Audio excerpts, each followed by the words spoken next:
Hello there, my name is Mark Fig, and in today's video, we're going to be creating a minimalist bullet journal from the ground up. We're going to cover all the core collection pages you need to know about and how to use them, as well as creating real-world examples of using your daily log, your future log, and how to move things and migrate things forward week to week. There's timestamps for this video in the descriptions below, so if you ever need to reference any of this content again in the future, you can find it nice and easily.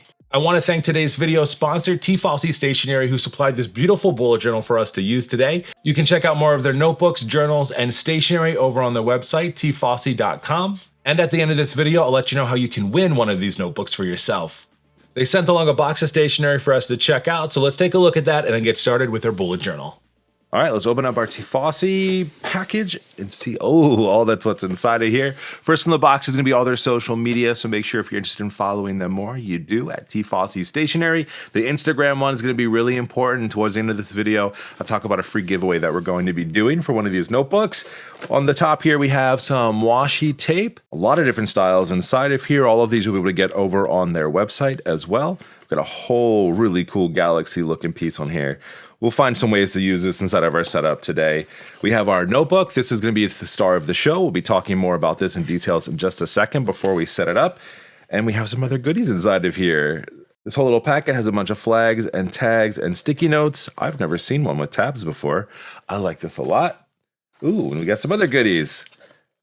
This is calendar stickers. Ooh, I like these a lot. Take a look at those. All the days of the month, and then you've got one down here for the date as well. That'll be great for a monthly setup.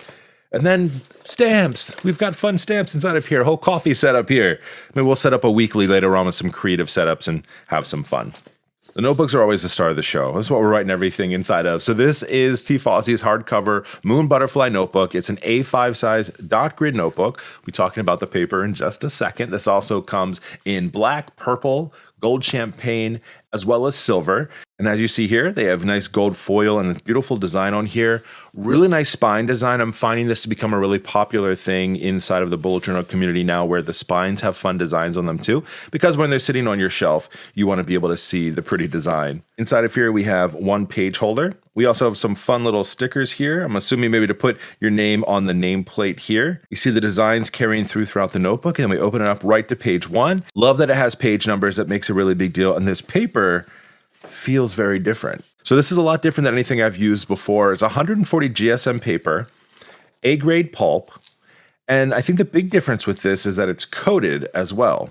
So I did a pen test in the back just to see what was going to work for what as we're doing our setup today. This paper is coated with kaolin clay. And what this is going to do essentially, it gives the paper its gloss, it makes it nice and smooth, and it also brings out the brightness of the paper as well. So all of those things add to the features here. Now with coated paper though, you do have to be a little bit careful because everything works a bit differently. And that's why I like to do pen tests. So what I've did is used a kind of a arsenal of pens here, everything from just simple Sarasa mark-on pens, all the way down to a little bit more fancier pens. I always include the Retro 51 and Baron Fig in a lot of mine because they put down a lot of ink. How are they going to react? I already had a note over here that after about 5 minutes of letting this dry, the Sharpie Rollerball and the Retro 51 were still a little wet, I'll call it. And it was really only inside of these dark circles because I put down a lot of ink for this test to really put the paper to the test. Is it going to bleed? Is it going to ghost? And so it was sitting there on top. I also used fountain pens inside of here. We used just one of my extra fine fountain pens. And then I use my Pilot Vanishing Point. It has a medium nib on here. That puts down a little bit more ink. So I did an ink test with that just to see how long that dry time is on there. So this was using Conklin Denim Blue ink, so fountain pen ink loaded inside of the Pilot Vanishing Point. And it took about 20 to 30 seconds to dry on this paper. Just something to know that you have to be aware of if you're using fountain pens in here is you do have to give them a few seconds to dry before you flip your pages, or else it's going to copy over to the other side. I wanted to really test out this paper, so I did a massive ink swatch on here with a cotton tipped applicator and just putting the ink on here. I used one of my favorite Ferris wheel press inks. I love Poison Envy. It has this really cool sheen. It has the shimmer. It has the dark color. It's really amazing. And in some notebooks, it's going to ghost, or it's definitely going to bleed through because it's so saturated. It looks so good. And then we also use the Colorverse Mystic Mountain, which has a nice sheen to it as well. Both of them took about 9 minutes to dry. And again, this isn't writing on this with a fountain pen. This is soaking the paper, doing a big ink swatch. So just know that if you're going to use this as an ink swatch notebook, maybe wouldn't recommend it because of the dry time. but it makes the inks look so beautiful. I also use some common items inside of here. So we have the Faber-Castell Pitt Artist brush pens and the Zebra brush pens as well. I couldn't tell if it was because the ink was laying on top or maybe just the material inside of here, but I kind of rubbed my finger across the brush pen and some of the ink came off, but maybe I didn't give it enough dry time. I'm not really sure. Everything else though dried almost instantly. The mild liners did, the Faber-Castell text liners, which is just a highlighter. Tombow brush pens dried quickly. We also had some gel pens for some extra fun. And I also laid down 2 stamps, and this ink dried pretty quickly as well, which was nice. And just to show you an example, if that ink isn't fully dry, you're going to get little things like this on the other side of your paper. It's just any of the wet ink that's not fully dry. So you can choose to blot your paper if you want to. It's just a small piece of paper. And they also sell blotter paper online too. Or if you're really not down to be doing that, just be careful about your pens or allow for some dry time. Relatively minimal setup inside of here. If you're not familiar with the bullet journal method, we'll cover all of the basics today and set you up with your core pages. But just because it's a basic setup doesn't mean we can't have some fun. So I actually have some things for you that we're going to put down in the descriptions below, links for some fun fonts that you can use inside of your journal. So directions on how to create some of these fun fonts. I also have this really cool tattoo one that I've created as well, which will be down there for you. And I also have a freebie that has a bunch of header ideas for you. This is a great way to kind of dress up your notebook without going too far with extra design and stickers and layers and all that other kind of stuff. So the first page that we're going to create inside of our bullet journal is going to be our bullet journal key. This is going to let you know and visualize all of the signifiers that you're going to use as a part of the bullet journal method, specifically with rapid logging, which essentially is taking down your task and your notes. The first signifier that we're going to use is going to be a bullet. This is the star of the show. A lot of people think the bullet journal method is named after the dot grid paper that we see in a lot of the different notebooks. But in fact, the bullet is the signifier is what it's named after. Your bullet is the verb. This is the task, the thing that you have to take action on that you're putting inside of your journal. If you have something that's not an action item or a task that has to be completed, but maybe it's something you're trying to remember or additional color to a task that you have, you're going to draw your dashed line, and then this is going to be a note that you're going to write down. I'll be showing you examples of exactly how to use bullets and notes all together in just a few moments. The next signifier that we're going to use is going to be a larger open circle, and this is often used for events. In my bullet journal, I tend to use this for birthdays, weddings, kind of larger event type things that are happening. But inside of my bullet journal, I also write down appointments and meetings that I have, and for that, I use a triangle as my signifier. The great thing about the bullet journal method is you can create any type of signifier for yourself to help you visually identify what something is. The next 2 signifiers can be a little difficult to understand. We will go through this and demonstrate these in just a few moments when we set up our daily logging. The first one, though, is going to be a left-facing caret. And what this means is that you are going to be migrating a task back to your future log. The future log is something that we'll talk about in just a few pages when we go ahead and set that up. So we'll come back to this one. Then there's a right-facing caret. This stands for migrating a task forward. Usually you'll be doing this at the end of a week as you go to set up the next week and following up on something that you didn't complete. Similar to migrating things back, I will also show you examples of how you migrate things forward. The next signifier is going to be an exclamation point. Some people will use an asterisk for this. This is signifying that a task is important. Of all the things on your page, putting an exclamation point next to a task should signify to you that this is something you should do first before anything else. The next signifier is my favorite, and that is the X. That is crossing out a bullet next to a task, and that signifies to you that that task has been complete. The last signifier that I'm going to add to my key is going to be a line drawn through a task. This simply means that this task no longer needs to be done. There is some reason that has canceled out the need for that, so we're going to go ahead and move on with our day. Like I mentioned, if you have signifiers that you would like to include for yourself, add them to your key, and that way you always know where to go to find them in case you need a moment to refresh yourself. The next page that we have to create is our index. The index is like your table of contents for your entire bullet journal. Everything that you write or that you need to refer to later on, you should put inside of your index.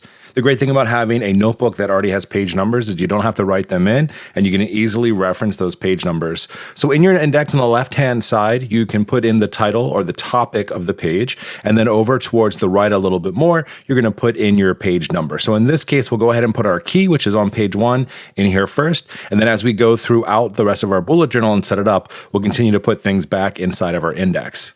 Every bullet journal is going to be a little bit different in how many pages that you need, but we can go ahead and start off with 2. On the next page, we'll set up another core collection page inside of your bullet journal. This is called the future log. We talked about that when we were setting up our key, and this is a very important page that you can collect future items that you have to get done.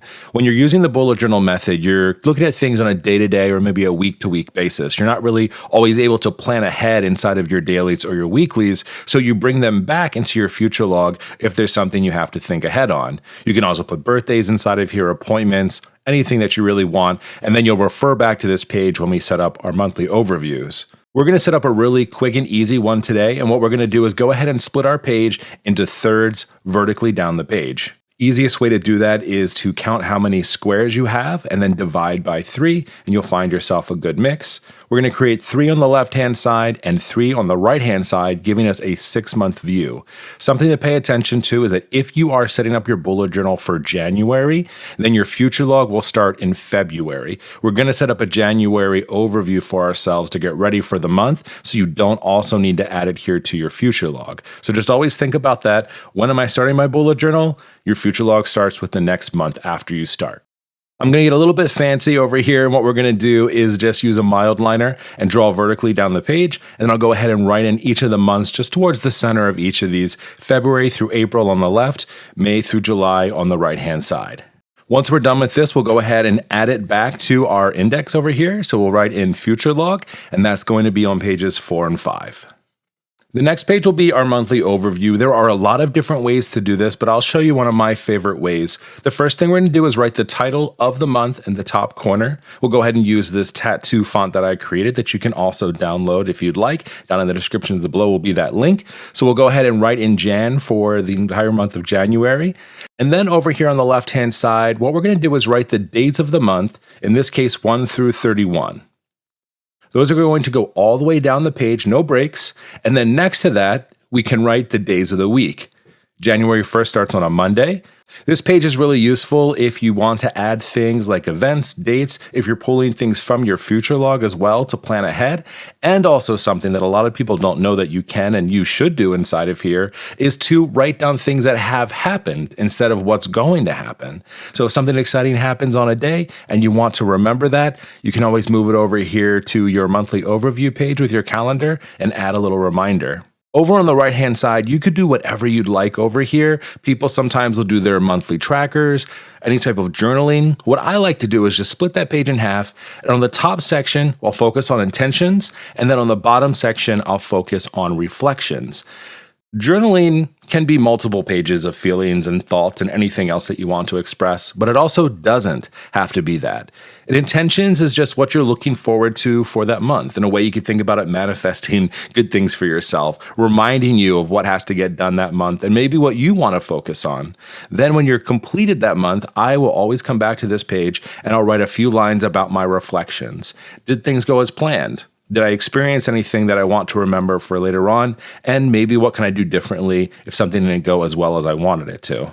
You could do this with just a handful of sentences. You could do long form, whatever you feel comfortable with and whatever works for you. As we move to the next section, there are 2 different ways that you can take on your week inside of your bullet journal. We're going to start with a daily. So a daily log is just writing the title of the day of the week that you're starting on. And then what you're going to do is you're just going to list out all the different tasks and notes and meetings and anything that's happened within that day. You're not going to worry about spacing for the next day or week or anything like that because you're just going to take all of the notes until you're done.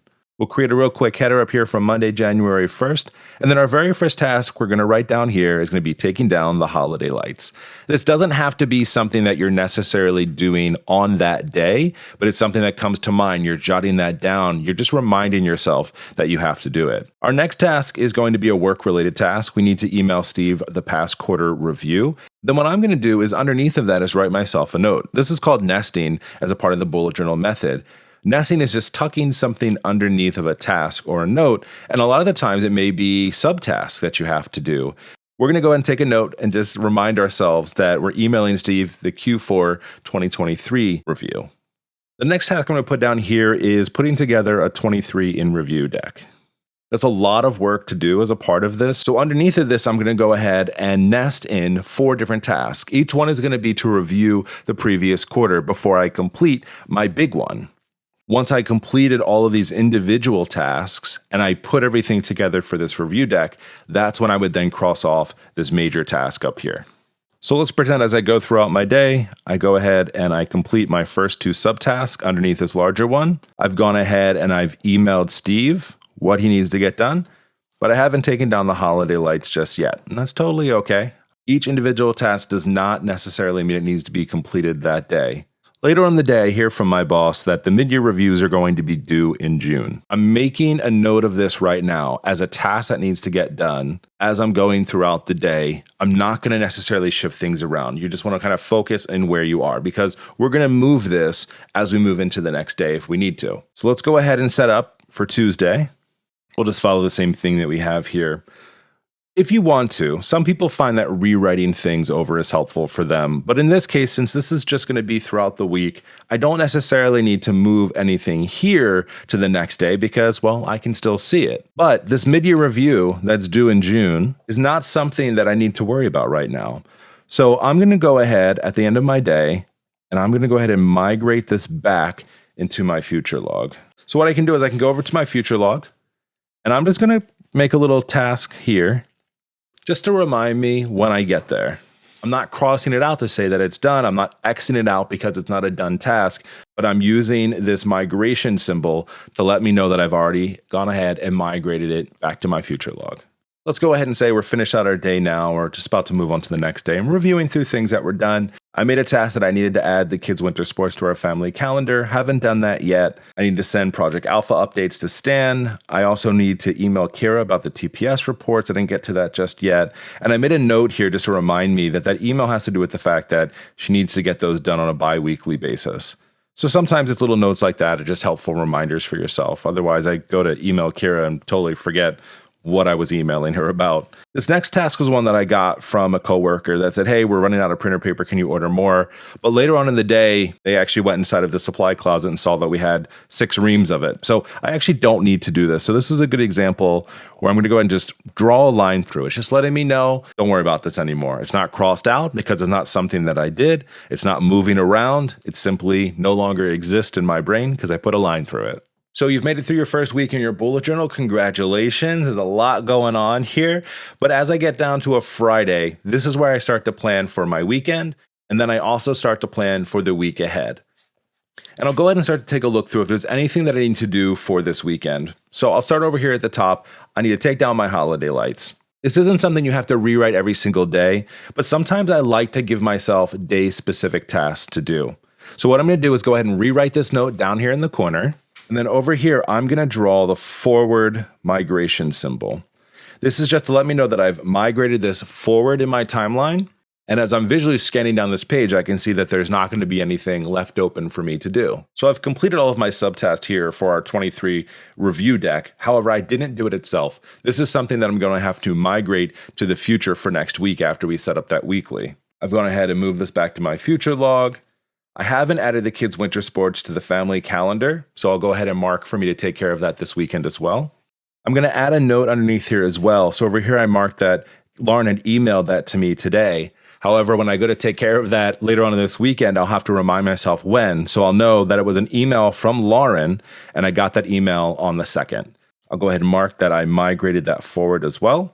Oh, I totally forgot that I already did email Kara about that TPS report, so I can cross that off. We had doctor's appointments. We had some meetings that we went to, some notes about mom bringing dinner over for Saturday. That isn't something I'm going to migrate. It's just a little bit of a reminder for me. And especially now that I'm looking through all of my notes, oh yeah, she's bringing dinner on Saturday. I don't have to worry about making it. I also completed some other things over top of here. I did actually finish the onboarding documents, but I haven't set up the brainstorming marketing ideas yet that I said here. So that'll be something else that I need to make sure that I migrate. I didn't get to the budget information or my subtask on Friday, so that'll be something else too that I have to do. So everything on this page is considered a daily log. We're taking on each day at a time, not setting up the next day until we're complete and finished with the previous one. A way that I like to work inside of my bullet journal is setting up a weekly. And what a weekly does is essentially gives you that bird's eye view at everything that could potentially be happening that week, while also leaving room for notes and tasks, very similar to what's happening over here. When we're setting up a weekly, especially if we're drawing out any lines or anything like that instead of our journals, I always like to use a pencil first because you can always erase it if you make a mistake. So what I'm going to do is I'm going to go ahead and split my page vertically into 3 columns. And to do that, I've counted across the page on how many squares there are, and then I've gone ahead and divided that by 3. And what that's going to leave me is with 3 columns here. There's going to be 8 squares with 1 in between, all the way across here. And I can just duplicate that. And that's going to go ahead and give me 6 columns going across my page, 1 for each day during the week. And then I always like to keep a space on the weekend just in case I need it. Now, also along with this layout, I'm going to go ahead and have some fun. It's like a minimalist approach with a little bit of a twist. And I'm going to use some of these cool stamps that they sent me from Tiefossi as well. We're just going to do a coffee theme since that's everything that's on here. So what I like to do is just make sure that my stamps are going to fit. So I'm going to do like a coffee maker. We have a little bit of a latte over here. So I'm going to go ahead and start mine down just a handful of spaces from the top. And then I've marked out everything here. What I like about an overview is that it really is there just to kind of be like, oh, okay, I have an appointment or a meeting coming up that day and something you can plan ahead for a little bit. But I like to leave a lot of space down below here for all of those notes and kind of daily logging really. But it's just slightly different because you have that overview, but you're also going to write down the dates and your task and your notes and everything. If you haven't ever used clear stamps before, it's just a really fun and easy way to add things to your page if you're not really a doodler. You just need an acrylic block and you've got your rubber stamp. It static clings right onto there, so they actually don't take up a whole lot of space, and they're super easy to use. We'll take an ink pad here, we'll tap it onto our image, and then we're just going to tap it down there on the page, and we have ourselves a little doodle.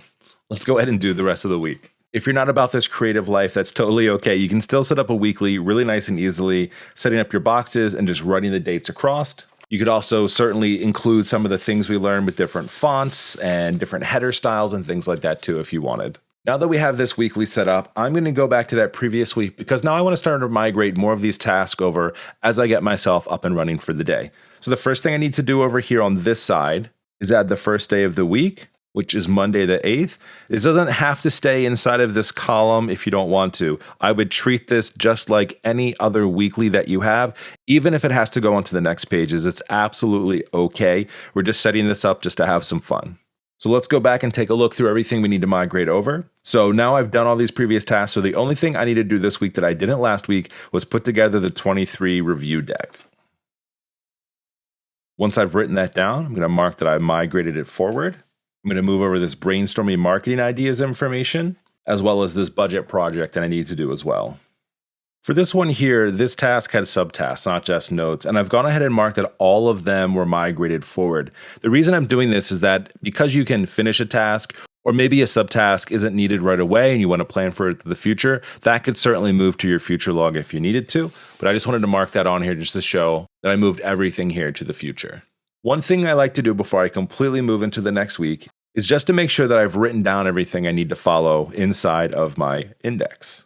So far, everything we've put on here has been our future log, but we haven't put any other pages in here just yet. It's completely up to you on whether or not you want to mark these inside of your journal. A lot of these are things that are happening at that moment in time, so you don't have to write over in here Monday through Saturday, but you might want to pay attention to come back to review something like your monthly overview. So let's go ahead and put this into our index. It's going to be our January monthly overview on page 6 and 7. But I'm going to decide that I'm not going to move this entire weekly over. It's just not necessary. So we can go right into our next week. Now that we've gone ahead and migrated some of our tasks into our new weekly, it's time to plan ahead a little bit. This is what I love about a weekly spread, is it allows you the space to do this. So on Thursday, it's going to be Claire's birthday. It's an event that's happening, so I'm going to use an open circle just to write that down to remind myself. Then on Wednesday, I have a few meetings that I need to remind myself about.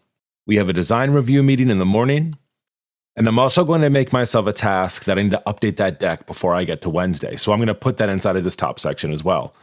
You can use this space however you want it inside of your bullet journal. Some people just like to put events. Some people like to put more than that. And then with your rapid logging and your daily logging, you're still doing that down below, just writing each date, what's happening, and then continuing throughout the day as you go.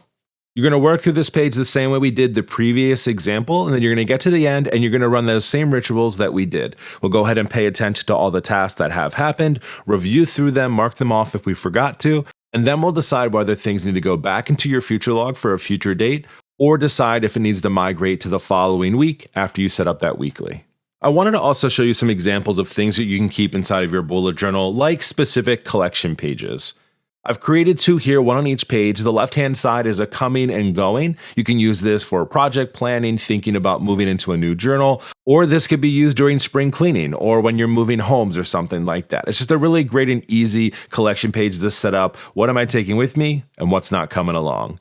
The other one is a stationery swatch page that I created. Let's say you got some really cool washi tapes and you want to see what they look like beyond just the roll. Or maybe you have some new pens that you want to use and see what that looks like on the paper. A swatch page is a fantastic way to do that, and you can do that with any number of types of stationery, stamps, or whatever you want.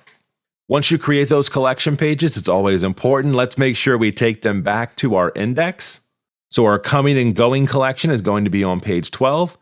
And then our stationery swatches you'll find on page 13.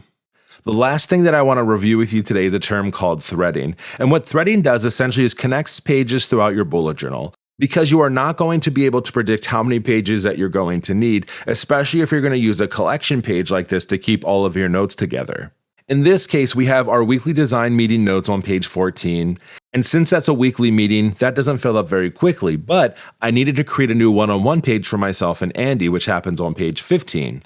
And since we have the page over here with Andy's one-on-one, then we're going to have to find the next available page. This could be the page right behind it, or it could be several pages past this.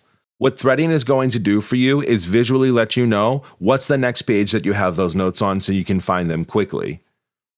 Now that we created a header for this weekly design meetings for this next page that we have this on page 16. So we're going to do 3 things. First, we're going to go ahead and add that page to our index right next to the previous page that we had. So you're going to find my weekly design meeting notes on page 14 and 16. Then we're going to go back to the original weekly design meeting, and we're going to put a small little arrow and the page number in the bottom of the margin. That way, if I'm reading through my notes, I know I need to go to page 16 to continue along. Then on page 16 in the bottom, I'm going to thread backwards just to remind myself that the previous notes were on page 14. As you continue with this collection throughout the year, you're going to continue to add them to your index and then continue to thread through, so that way you can always have a little bit of a mini navigation to get you between those collection pages. The bullet journal method can be a little confusing at first, but I'm hoping that these real-world examples give you more ideas of how you can start your bullet journal and feel very confident in doing so. I want to thank today's video sponsor, Tiefossi Stationery, for supplying us with a beautiful notebook to use to get our bullet journal up and running. I also will have a giveaway running for the next week once this video starts. All the full descriptions and dates will be down for you in the descriptions. The rules are pretty simple. All you have to do is follow Tiefossi on Instagram, as well as mark your pages. And again, all those links and descriptions will be down for you below. I'm so excited to hear from you. Let me know down in the comment section below if you plan on starting a bullet journal this year for yourself. And if you need more bullet journal ideas, here's an entire playlist for you that you can check out around trackers and weekly bullet journal inspiration. I'll talk to you next time. See ya.